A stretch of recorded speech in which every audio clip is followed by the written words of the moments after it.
In the heart of Westminster, Nigel Farage just unleashed a devastating assault on Keir Starmer's crumbling empire, brandishing a dossier that lays bare a £300 million taxpayer heist orchestrated under Labour's watch. This isn't some petty squabble. It's a brutal expose of systemic rot that could obliterate Starmer's grip on power and send Labour spiraling into oblivion.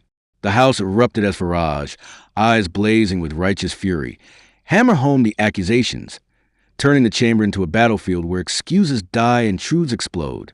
Farage didn't mince words. He stood there, dossier in hand like a loaded weapon, and ripped into the heart of the scandal. £300 million, gone, vanished into the pockets of cronies while Britain's backbone breaks under austerity, he thundered. The details he unleashed were savage. Phantom projects sucking up millions to youth centers that never rose from the dirt. Housing schemes approved with fanfare but left as empty promises. Hospitals starved of funds despite bloated budgets. Invoices for lavish junkets by council fat cats. Five-star retreats disguised as training that produced nothing but empty expense reports. It was a masterclass in corruption. Each fact a dagger aimed straight at Starmer's throat. But Farage went deeper, exposing whistleblowers who braved the backlash to spill the beans. These insiders painted a picture of deliberate deceit. Funds funneled through shell companies, hidden in cryptic budget codes, redirected to programs that existed only in spreadsheets. No accidents here, no innocent blunders. This was calculated theft, a betrayal so brazen it stinks of arrogance. And the killer twist? Farage claimed chunks of the cash-fueled shadowy immigration ops, buried under innocuous labels to dodge prying eyes. Suddenly, it's not just money down the drain. It's a national security fiasco, a slap in the face to every Briton footing the bill.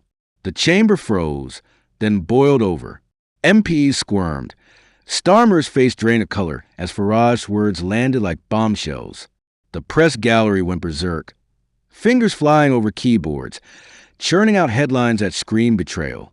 Labour's £300 million fraud bomb drops, blared one ticker. Farage ignites no confidence inferno, flashed another. Outside, the nation ignited. Commuters halted on trains. Pub patrons silenced their pints. Families glued to screens as the outrage spread like wildfire. This wasn't politics. It was a reckoning.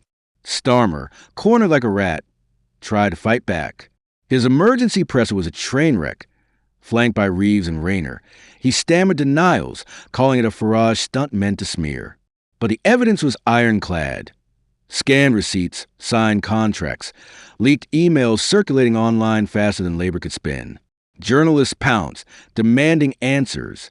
Where's the cash? Who buried the whistleblower reports? Starmer dodged, deflected, then bolted from the podium amid a hail of questions. It was pathetic, a leader unraveling in real time. The backlash was ferocious. Snap polls cratered Starmer's ratings. 2/3 of Brits swallowed Farage's narrative hook, line, and sinker, demanding his head. Commentators dubbed it Labour's Waterloo, replaying his flop on endless loops. Inside the party, mutiny brewed. Backbenchers distanced themselves, leaking tales of ignored warnings and hushed-up mismanagement. WhatsApp chats surfaced, showing officials scheming to mask the diversions as community initiatives. It was damning, proof of a cover-up that turned suspicion into certainty. Opposition sharks circled.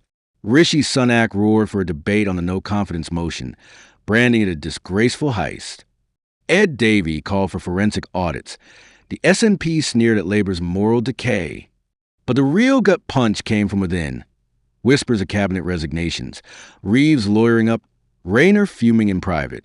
Labour HQ was chaos, advisors scrambling as the party's facade cracked wide open. On the streets, fury boiled over. Protests erupted outside council offices, signs waving "Starmer's theft our blood." Constituents ambushed MPs, videos going viral of raw confrontations. The scandal hit home. Families skipping meals while millions vanished. NHS queues lengthening as funds evaporated. It wasn't abstract. It was personal betrayal, the establishment's middle finger to the working class. Farage, the storm's eye, rode the wave masterfully. On every channel he hammered. This is robbery, pure and simple. Starmer's labor stealing from the people they claim to serve. His rally swelled. Crowds chanting for justice, arrests, the works. Reform UK surged in polls. Farage emerging as the people's avenger, the anti-establishment bulldog tearing down the lies. Now, the rot spreads globally. Foreign press piles on, questioning Britain's stability under a tainted PM. Markets jitter. Investors bolt at the whiff of scandal. Back home, households seethe over bills and crises while Labour played fast and loose. Whistleblowers keep leaking. Memos showing early alerts ignored for electoral gain. It's not just fraud. It's a conspiracy of silence that exposes Labour's hypocrisy. Starmer clings on, but the endgame looms.